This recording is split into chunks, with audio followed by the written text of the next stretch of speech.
Fiskarma. Hello, everybody. My name is Naoko Mabon. I'm a curator based in Auburn. And yeah, how are you, everybody? Thank you very much for coming in today. Yeah, at the beginning, we are saying that please feel free to pop in where you're based or where you're tuning in from. Well, in Auburn, that was as Valerie was saying, it's really horrible weather, rain and thunder. I didn't hear thunder, but yeah, horrible weather. So feel free to put in what kind of weather you're having in your region. And today's final event of the Conversation with Artists series of the Nurturing Creativity Piece by Piece project of the Rockfield Centre in Auburn, which is kindly funded by Creative Scotland. And this project is the 2022 program of the EcoCreative Cluster project, which started last year. It's a project focusing on natural dyeing, with which involves two main activities.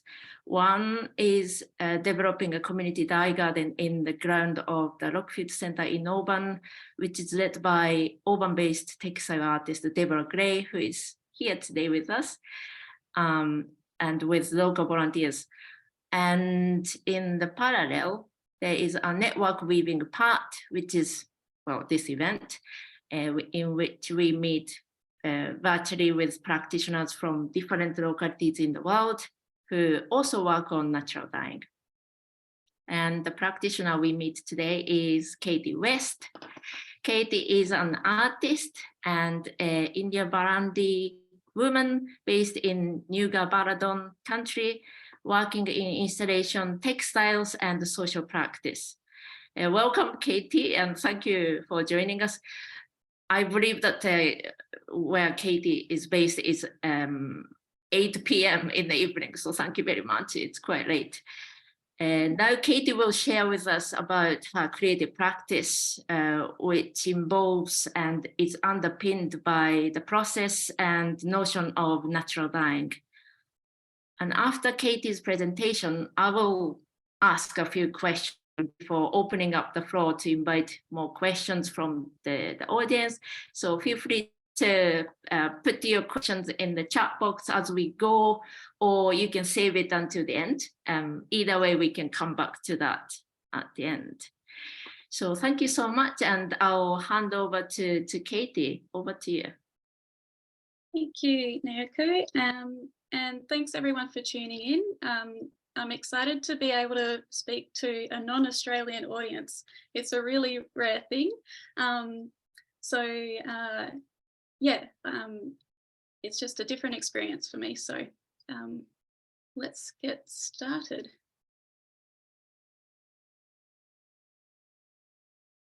Okay, so today I'm going to kind of go through a few years of my work. When talking about my dyeing practice, it kind of ties in with my own growing up and my own figuring out my connections to my family, my mother's side of the family, and cultivating a sense of connection to country. So the reason why I am an artist is because I found art to be a space where I could process, I guess, the larger term to think about it is transgenerational trauma, if we're thinking about the history of colonisation, and also more recent policies, which we call the stolen generations in Australia. So those policies involve removing children from their families. And this happened to my mother. So she was adopted in 1969 by a white family. And then I was brought up in the same family as well. So we've grown up displaced from our traditional country. So that's the backstory. And this particular work you can see is called Decolonist. At the time I was thinking about, well, I was actually working in health, Indigenous health. So I was teaching Indigenous health at a university. And I was finding in that class, I would have to talk about the social determinants of health, and also the history of Australia, which isn't broadly taught in schools. So you sort of going over a lot of stuff that you feel like everyone should know because it's really important. And in these classes as well, I was finding it very helpful to meditate before class to calm down a bit before I taught. And then given the vibe in the classroom, so they were health students, so doing nursing, all sorts of health related courses. So some people, of course, were very compassionate, but very worried about saying the wrong thing. And then others like active resistance as well. So it seemed like a space where everyone could do with meditating and calming down a bit before we have some really difficult conversations. So the work here, this was shown at West Space in Melbourne. So an artist run space in Melbourne, and it was part of Next Wave Festival 2016. The work was basically a guided meditation. So I was thinking about connection to country, meditation being a way to decolonize the self and address transgenerational trauma. And being a young artist, I was trying to do a lot of different things at once. So I was also thinking about Australian national identity, and you can see this sort of skeleton of a flag here. Below it, I wanted to touch on the materials I used to create the work. So they were, the thread and needles and fabric I used was sort of placed underneath with the plant material I used to dye the work as well. So the thing that happened was, in making this work, I was living in Melbourne at the time, and I was walking along the Yarra or the Burrarung, and I was finding that the process of walking and collecting plant material was where the meditation actually lied in the work. So that really was the main lesson from this work. So the following year, I was invited to go and visit Roebourne, which is close to my mother's country in Yindjibarndi country. A lot of Yindjibarndi people now live in Roebourne.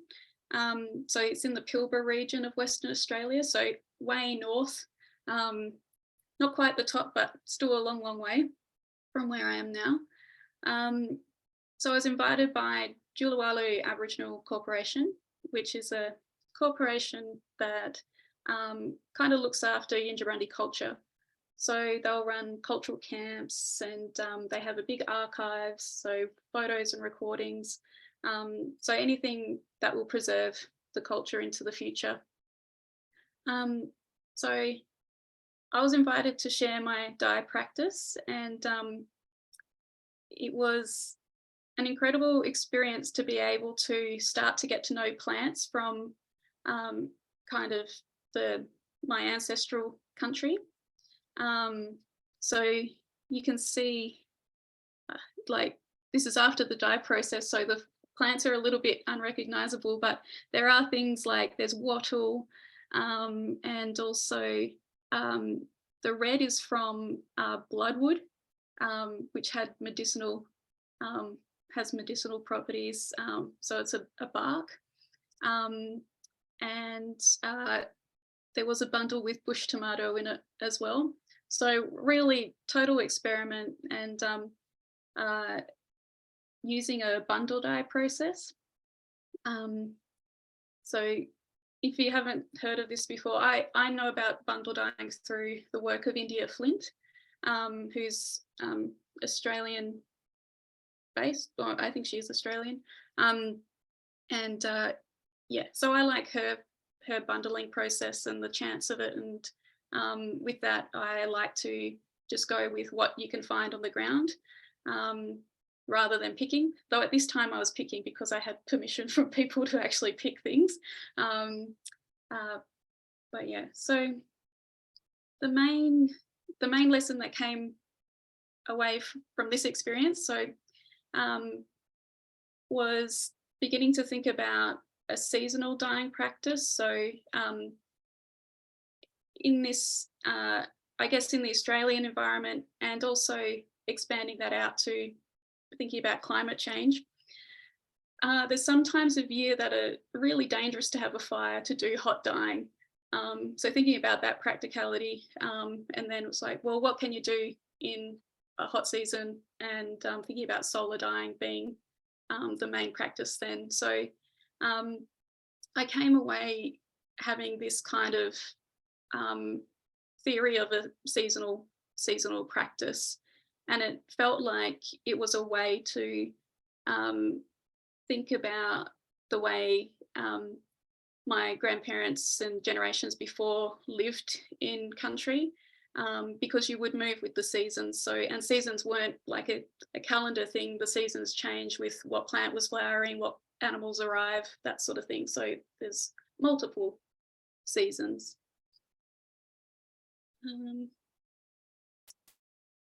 So this work is called Clearing, and it was shown at TarraWarra Museum of Art in Healesville, which is just outside of Melbourne. So this work, I was still thinking about meditation and meditative spaces to address colonial histories. So this gallery is a stunning building, and walking into this end space, you have this view straight through the valley. So I wanted to really sort of emphasize that view. So the central curved piece of fabric, I think it was about 15 meters long, a piece of silk. So I dyed it with plant material collected on a walk at a nearby sort of reserve area.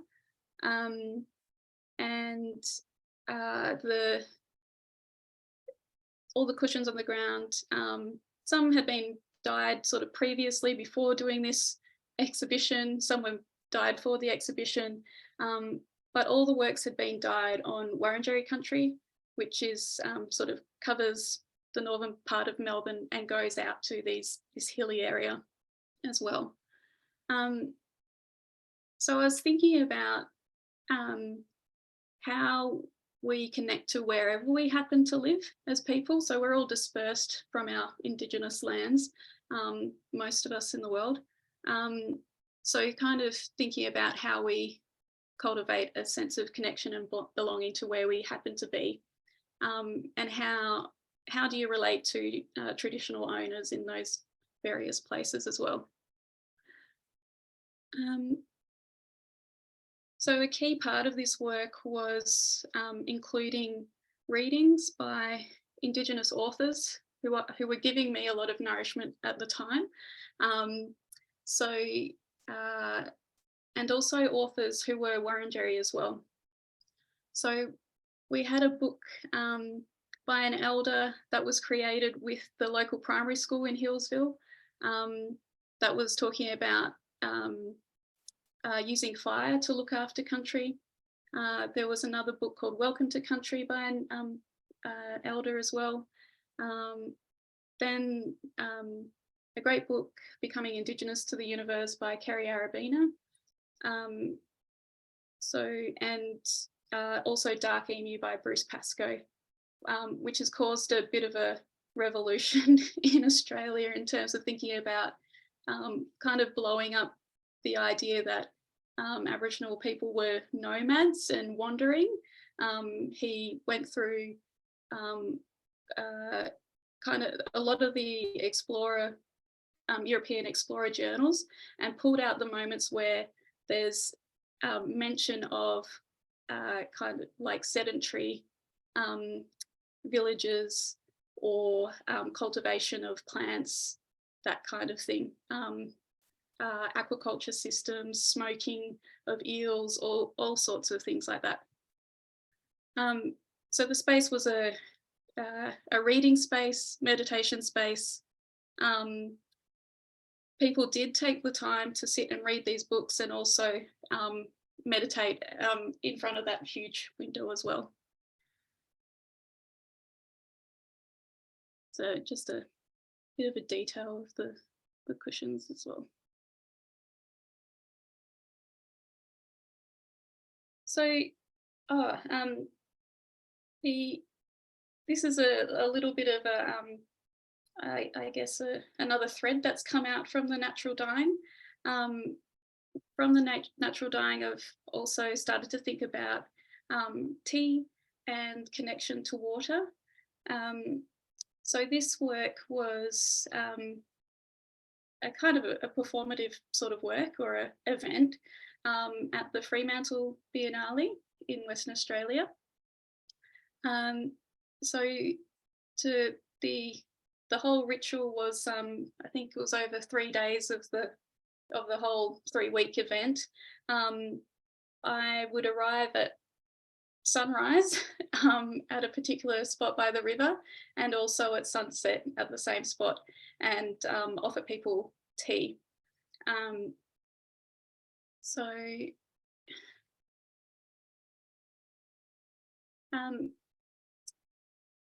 Yeah, I kind of I just really enjoyed it personally. I think when you're being an artist can be a very individual thing, so it's nice to have moments too that are feel a bit more collective and inviting other people in. The other thing that kind of resonated with me was that where I live so I live about an hour outside of Perth and Fremantle, in sort of the country, and the water here at this river, the Derbyl Yerrigan or Swan River, starts kind of journeys down from near where I live. So there's a lake system that the river begins at. So thinking about, it was a nice way to think about that connection. Also, this is where I was born, and thinking about connection to water in terms of the places we start life as well. And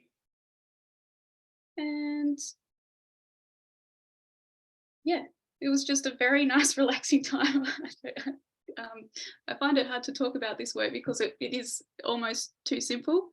And I wanted to show this as well. So this is some chalk drawings on the side of this shelter. I have found that with offering a very slow, meditative invitation, it is helpful to offer people something to do with their hands, or something that kids will want to do as well. So yeah, there was a basket of chalk, and people would help themselves and ride through the awkwardness of that kind of invitation. So this is the final work I'll talk about. So earlier this year, I had the opportunity to present a solo show for Perth Festival at PICA, which is Perth Institute of Contemporary Art. And I presented it with the support of a curator named Eloise Sweetman, who's actually a co-director of Shimmer in Rotterdam. But she's from Perth, but now lives in Rotterdam. So this exhibition really felt like a culmination of all of these ideas about connection to country, tapping into ancestral connection, and doing that through kind of my own impulses, like the things I want to connect to, but trying to open that out to everyone else as well. So this was also the biggest exhibition I've ever done, and it's a very large space. So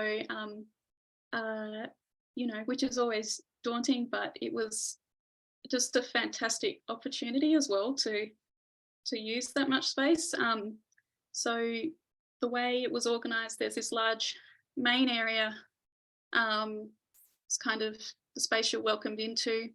There was a video work, which had a video of me with doing some string making,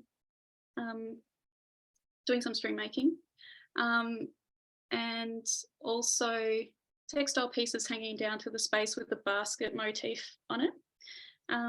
Around that was a 6-channel sound work, which I created with my partner, Simon Charles, who's a composer, and our friends, Jamison Feeks, who's a mandocello player, Gina Lee, who's a bass player.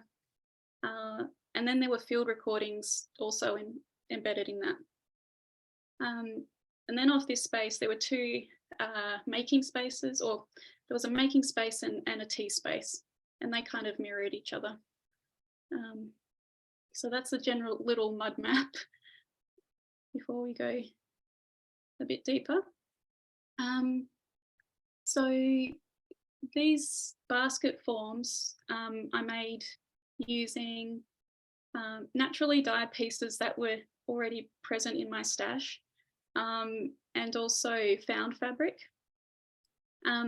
The basket form is significant because, actually when I was at the residency with Julawalu in Roebourne, another artist came up to after I visited, and she happened to be working at an anthropological museum in Perth, and she thought, I'll just see if there's anything related to Yindjibarndi before I go up on this trip. So she looked through the collection and she found a basket. So it's like you might have seen examples of Indigenous Australian dilly bags around, but they're sort of this kind of shape. They can actually vary in size a lot.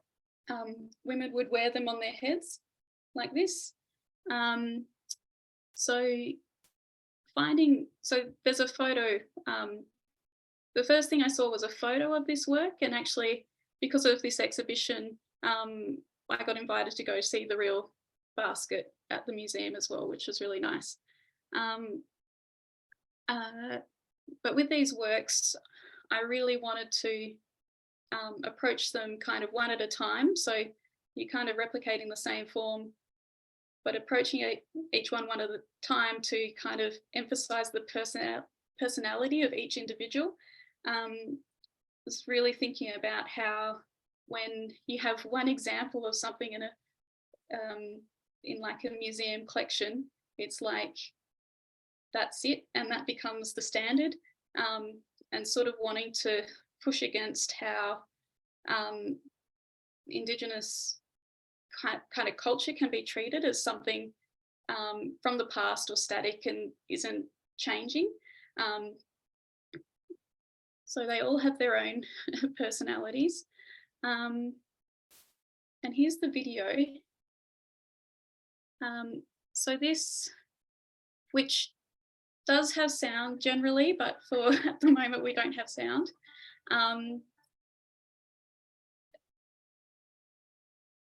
So with this video, the idea was that it would be something you can just sit back and watch in the space, and also kind of serve as an instruction as well. So the string making is kind of goes together with the basket making. It's another thing that I've really wanted to learn about, and this particular technique is actually, you're probably familiar with it because it's called a rope making technique, but for the purpose of the vision of this exhibition, I was speaking about it as string making. So this particular technique I learnt when I was a kid on a kind of a tour of an old mission, actually, called New Norcia, just north of Perth, which is like really notorious. But I happened to go on a tour with a Noongar man, and he taught us how to collect a particular reed and process it and turn it into rope. And it's always stayed with me because I think I was fascinated by how you can create this tension and it springs together. And ever since, I've just like used it to, like in everyday life, if I need a bit of rope, then I'll just make it, sort of thing. So yeah, instructional video. So to the next one. So in that, one of the making spaces was dedicated to this string making. So the space had these little bags here, which kind of mirror the shape of a dilly bag, and they were replenished with found fabric, torn into strips by the gallery attendants. And so people were invited to make themselves comfortable on these cushions and the camp chairs as well, and make string and then contribute it to the wall here. So yeah, that sort of just shows that little setup. And yeah, so this particular image was taken quite early in the exhibition, but by the end of the exhibition, the walls were just laden. It was so heavy, which was exciting to see. And the gallery attendant said that people were coming and sitting for like quite a long time, like around an hour, all returning multiple times to come and hang out. So I was pretty chuffed with that. So I've just included this to show the layout of the space. So these two rooms really did mirror each other. And then we have the tea space. So it's kind of set up in the same way. You could bring your string making to this space as well, contribute to the wall strings as too. So the tea we were offering, of course, there was a lot of drama to it because of COVID, but eventually, but we got through it and people did enjoy tea. And the tea we were offering was supplied by an Indigenous owned kind of bush foods company from South Australia. And the tea was native lemongrass, which I was glad to get a hold of because native lemongrass grows around quite a lot of Australia. And lemon verbena, and what was the other? Lemon verbena and lemon myrtle as well. So native lemon myrtle, which is actually from a Carimbia, or not a myrtle, yeah. And I think I'm getting close to the end now. So the other important part that I wanted to talk about was in leading up to this exhibition, I had partly because the space was so huge and I was worried about not having enough fabric, I invited my friends to come and do a natural dyeing workshop at my place in York. And we walked along the river and collected lots of materials, and we did some dyeing of big pieces of fabric, which later became the big cushions in the exhibition space. So we also, my friend Justin Myberg also did a field recordings of the day as well, and they were woven into the sound work as well. So at times you would get sounds of people, kind of the hum of people kind of being together. So yeah, kind of fed back into the work, created the space through sound. Yeah, I think that's all I will say. That's thank you. Oh, that's great, Katie. Thank you so much. That's really fascinating.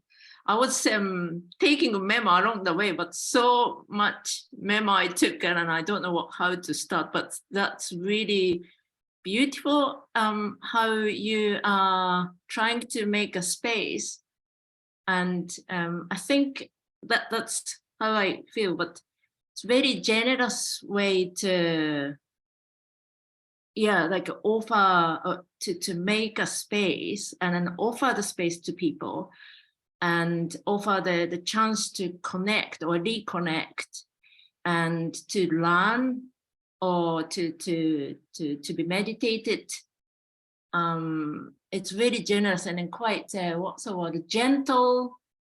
It's not quite, like pressing way to be there, if you know what I mean. It's quite inviting, and then it's I'd love to be in your space one day, really. Mm-hmm. And it's very interesting how you, I wanted to ask how, sorry if I missed this point, but how you thought to how you start to use the plant or plant matters. Mm-hmm. To make a space, because there are, I guess that there are other natural based nature-based materials or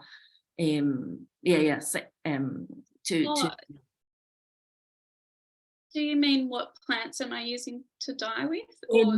Like how you start using plant matters or dyeing with it or using a plant to make a space rather than, for instance, stones or okay. I suppose I think I've always been interested in plants. Like I suppose, like I grew up on a farm and we had a veggie garden and stuff like that. I think just knowing how important plants are fundamentally from an early age. And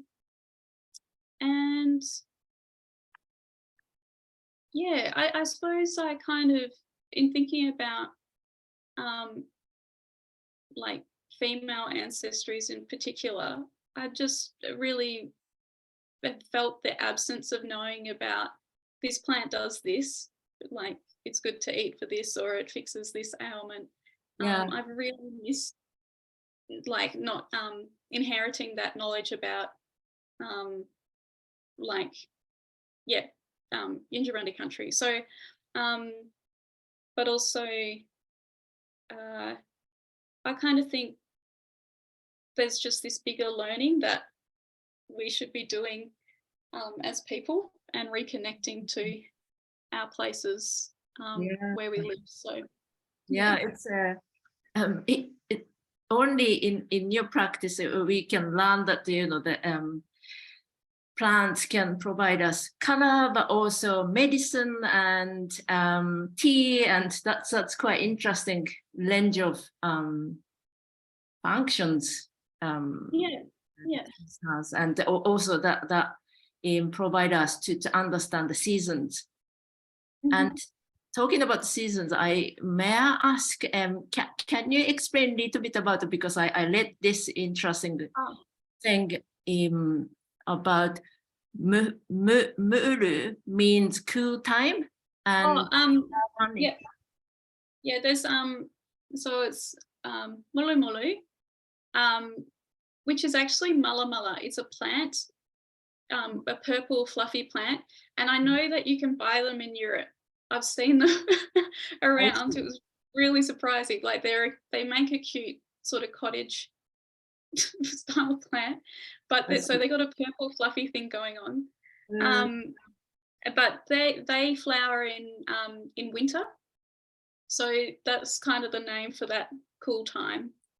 And then Dharawan is the hot time, and I don't know why. I can't remember that actually. No, like you said that in the article, you said that in the cool time you use fire, and in the hot time it's too hot to use fire, so you rather do the solar dye. I have to say, like I do tend to like the solar dyeing hasn't become a regular thing for me. I think it will at some point, but there has been a focus on hot dyeing. And I think it's been purely because of exhibition deadlines. So there's kind of, yeah, I would like to get into solar dyeing, but there's kind of, I have found like just the certain things around being an artist and meeting deadlines that I find it hard to practice in the way I would actually like to, if that makes sense. I see. Yeah. Is there some significance in fire as well in your practice? Or Well, I feel like I've always had the best results with fire, in terms of, yeah, interesting stuff going on. But I also just like, so for instance, this dye workshop here, I just like that a fire, you know, you want to sit around it and it invites people to chat and relax, and yeah, so that's kind of the main appeal. Yeah. Yeah, the talking about space, my next thing I thought was that the space, because you're making space, or space where we can come across different sensory experience to understand country or places, I think. And when you make such space, where in this picture it's outside, and when you make those spaces inside, especially in the, for instance, museums or art galleries, and I personally have this discussion with my Japanese colleagues, because in a way that this format, you know, museums or galleries, that's kind of important. It's not, you know, originally ours, if you know what I mean. So it's kind of coming from Western culture, really. Yeah. So I just wonder that how you are using this outside, which is more kind of direct connection to the nature, I guess, but the inside space, how you work with these different spaces. Yeah, I suppose early on in the piece, I was doing my master's and I was tussling with all this stuff, like white cube, whatever. And I just sort of felt like there's a lot of talk around that, like the gallery being separate to the rest of the world. And I just don't, I just got to a point of, well, that's ridiculous. Like, of course it's not neutral space. And why shouldn't we be able to have, like, sit down and have a cup of tea, and disrupt the formality a bit? I think because I think I just think there's room for everything. Like, that formality is beautiful and thoughtful as well. It can be kind of confronting for people, like people not being feeling welcome in those spaces. So there's that. But I also think they can shape shift and be spaces where you can relax your body a bit too. Yeah. No, it's no, that's very interesting. Yeah, the kind of tension, but rather than, yeah, it's how can I say, it's quite difficult one to think about that, the tension or the differences, but it's a space, so it's us to decide how to use it, I guess. So it's I like your approach to bring in a little bit of, as you said, disruption, I guess, or engaging with a little bit of kind of criticality, I guess. Another point I thought was Yes, that's more like a comment, sorry, but you said that having something to do when you engage with people, when there is something to do, like simple things to do, that is quite good to, how can I say, helpful. I agree, because it resonates with this actually conversation series, because I think sometimes it's quite not difficult, but necessarily confronting. If I, for instance, ask about different culture to different people, but if we talk about, for instance, natural dyeing or what kind of tree you have in your region, then suddenly we can connect, or we can find the kind of point of connection. And then I found that, well, it's not as tactile, but it's a tactile practice, the natural dyeing. And as soon as we talk about what kind of color you get in your region, or that's quite easy way to connect. Is that the case? Like I really admired the outside hut by the river. That was really great. Really hot to where you made tea, and people had the drawing with chalk. And what kind of relationship came out from the I suppose I don't know, it was funny, like people were very quiet and they really lent into it. There'd be like one or two people that would like to have a chat sort of thing, or but they would, I'd offer them tea, and then they would go find their little spot to sit for a while. So people were really lent into it. I see. So it was a mix of people from all over the place, but then some locals came down as well. So, and that was particularly nice. Like, I think they could really, they were really experiencing the place in a different way, because usually it's a place where they come and walk their dogs sort of thing. I see. Yeah. Oh, that's interesting. Okay. My last question, and I often forget about this question, but to weave this natural dye network further, can you give us the name of, well, one or two practitioners who you're already in connection with and who use a similar natural dyeing technique and materials? So I was going to include pictures, but maybe we'll have a link to the website. But my sort of artists I really look up to, and dyers I look up to, and they're fiber artists as well. Regina Wilson and Kathleen Corder. So they're from a tiny community up in the Northern Territory, west of Darwin, called Pepimanati. And so they they're like master weavers, basically, master string makers and weavers, and they use sand palm fiber. So they're just incredible. So they're kind of all over the technique of making string by rubbing on your thigh. So that's the kind of the really fast, efficient way of making string, I guess, in Indigenous Australia. Right.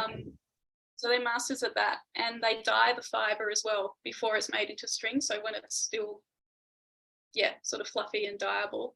So they get a huge range of colours from berries and roots and things. And they're just amazing, amazing people. And they're represented by Durmo Arts. So their community art centre up there. Oh, great. Well, thank you. Ready to just put in the chat those where to find the pictures or more information. But sounds like, is that the string is essentially for the basket making or to make something? For some baskets, you can actually just use reeds as they are, and you might make string for the handle. But I guess they're more another kind of dilly bag. So they're dilly bags. You make the string and then you weave it into a dilly bag form. So they're sort of more like a tote bag kind of design. And they'll make fishing nets and things like that. I imagine that dyeing in there, I mean that to prevent rotting or that kind of reason as well as color. I don't know. I mean, things like I know in that sort of area, natural dyeing isn't something that people would have maybe not always bothered with traditionally. It is a bit of a kind of just a creative thing to do. More like a aesthetic more recently, I think. I see. Yeah. Oh, thank you very much. Well, we have 10 minutes left, and I feel like I talked too much, so we might be able to chat with other people, I guess. There are some questions. If Katie, if you stop sharing your screen, and I'll pin you both as the. Thank you. So everyone should be able to see us three now. I'll start reading out some of the questions we've had in then. And for everyone else, if you have any questions, do pop them in the chat or raise your hands on the video and I'll be able to see you and call you to ask it yourself.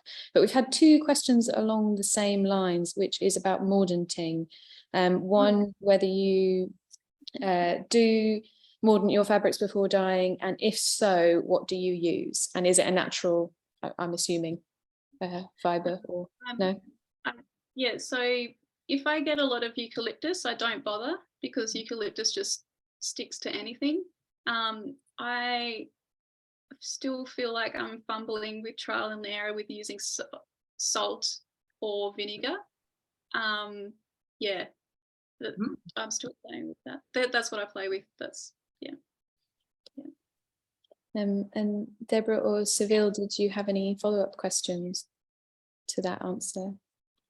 Yeah, feel free to, well, if you like, Deborah. I would say, I'm certainly here, we wouldn't normally consider either salt or vinegar to be mordants. Okay. And they can assist the process or change the process slightly. I was wondering whether you would use or whether there was any traditional use of other minerals or indeed using particular plants as a pre-treatment, maybe high tannin plants. I mean, I know eucalyptus itself is very high tannin, so that's why you don't need eucalyptus. I still get confused about mordant and fixative. But I do chuck in. So this is what I use. Both, like there's the salt and vinegar, but also I'll chuck in some like rusty wire. That sort of thing. That's all I'm playing with. Yeah, so your iron plus vinegar is making an iron mordant. Okay. Yeah. Okay. Oh, that's so good to know. It's just that some plants accumulate aluminium. Now I don't know whether that's I don't know if that's the case where you are, because obviously they can only accumulate aluminium if there is aluminium in the soil. But I've been experimenting quite a bit. I mean, there is aluminium in most soils, and certain plants, like we have camellias, which are not native to Scotland. I think they were introduced from China, but they grow really well in the west of Scotland because they like a wet, temperate climate. And they, if there's sufficient aluminium in the soil, then you can tell that they're accumulating aluminium because the leaves go yellow when they dry, when they drop off. So there might be other plants, because I know in other parts of the world, other plants have that same purpose. And apparently it's, from the plant's point of view, it's because the aluminium makes it very bitter so that animals don't necessarily want to eat it. So again, there might be some plants in your part of the world that are you know, doing the same thing. Yeah. And that's quite interesting totally. because you can just, you know, extract from the leaves and they're either at the same time as you're dyeing, or it might be better to do it beforehand and treat your fabric. And that Yeah. would effectively be the same as using an alum mordant. Wow. And- Okay. Yeah. That's so interesting. And you've just reminded me of someone else I should have mentioned as someone to look into, because I'm just about to be in an exhibition with a group of Indigenous women artists doing dyeing of various kinds. But the curator, she's an artist and Indigenous woman, and she's doing her PhD in sort of natural dyeing, but she's got a chemistry background. So she she probably has some idea about this. I'll have to interrogate her. But her name's Stephanie Beaupark. So she's someone who's going to be writing about this stuff for years to come in an Australian context. Yeah.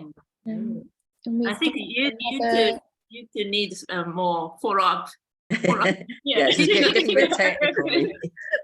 Yeah. I just wanted to mention the other practice that a lot of people seem to be getting into now around using, for example, soy milk as a pre-treatment. Oh, yes, I have heard. And I think there are big environmental issues around the growing of soybeans. So whether that's environmentally preferable, I'm not sure. But again, it's a practice that people are interested in, and I've tried it. It's work, but Anyway, I will shut up now. Thank you. We've also got a question from Inayath here. Hello. Hi. Hello. My name is Inayat from India, and we are involved in eco printing and herbal dyeing of silk products. Silk yarns for knitting and crochet. I just had a question for Deborah. She told me she talked about eucalyptus, and modern thing about eucalyptus, right? So we do in India, we do have eucalyptus, which we use for printing. But what I see in Australia, the leaves that they print comes off as orangish color. But what we, we usually use iron as a mordant, or maybe alum as a mordant, and we always get probably a dark, blackish color or a grayish color. So I just want to ask Deborah, is there a way, is there any other mordant that she uses probably to get orangish, leaves on the print, on the silks? Okay, I mean, Katie can probably contribute to this as well. I think if you're getting the dark browns and greys, that's the iron interacting with the tannin in your, because the eucalyptus leaves are so full of tannin. Funnily enough, we don't have that many eucalyptus here in Scotland, but we do have some. Okay. And I know that some varieties will print reds or oranges much more readily than others. So partly it's to do with the species of eucalyptus. Okay. Yeah. I think the pH as well. So having something acidic like vinegar in the process does seem to help with botanical prints and getting more oranges from the ones that will give you oranges. Yeah, I tried 3 different mordants. I tried aluminum acetate, and then I tried alum, and then I tried something else as well, but I never got oranges. So probably something to do with the species. There are 30 different it could well be. Yeah. I mean, the difference between alum and aluminum acetate is that's more to do with what your fabric is, or your fiber. So you would use aluminum acetate on cellulose and aluminium sulfate on protein. But Katie, what's your experience? Are you getting, do you consistently get orangey colours from lots of eucalyptus, or do you find some do and some don't? The plants that we have in our farm, they always print blackish and brownish, or probably yellowish when we use alum. I had this question, and I did put this question across to one of my clients in Australia. She does a lot of printing with eucalyptus, and she always gets oranges. So she's asked me to probably try with aluminum acetate. That's what she uses, and I tried with aluminum acetate on the silk. we still get brownish and beigeish colors on the eucalyptus. We never got orangish color. So it's unlucky that we don't have any other leaves which are giving me some darkish red or darkish purples or darkish orangish colors. All we get is green, yellow, black. That's all. Katie, what's your experience of it? I have wondered about different times of picking at different times of year, whether that affects color, because I've had moments of like with eucalyptus and doing the more printing thing of it being like bright lime green, and then being bright red, like a brilliant sort of red as well. So that was years ago, but yeah, I just pick what time of year as well. Actually picking. Oh. Yeah, seasons too much. Yeah, That's just the joy of natural dyeing, isn't it? There's so many variables. We can control some of them. We can control the mordants and our fabrics, but we can't control what's in the leaves. Exactly. Yeah. And every time that I print, I get unique colors, unique features. So that's the fun of it, Seems like Sybil, you're natural dye as well. Would you like to come into the conversation? I'm sorry, are you talking to me? Oh no, it's no, the Sybil. You do natural dye, I suspect. Oh, Sybil, I've just sent you a note to unmute. It's okay now? Yes. Okay. Hello. Hello, I'm Sybil from Turkey. I'm living in a farm and I have natural flowers and I'm farming with natural way without using any pesticides or anything. Also, I have bees. I'm a beekeeper.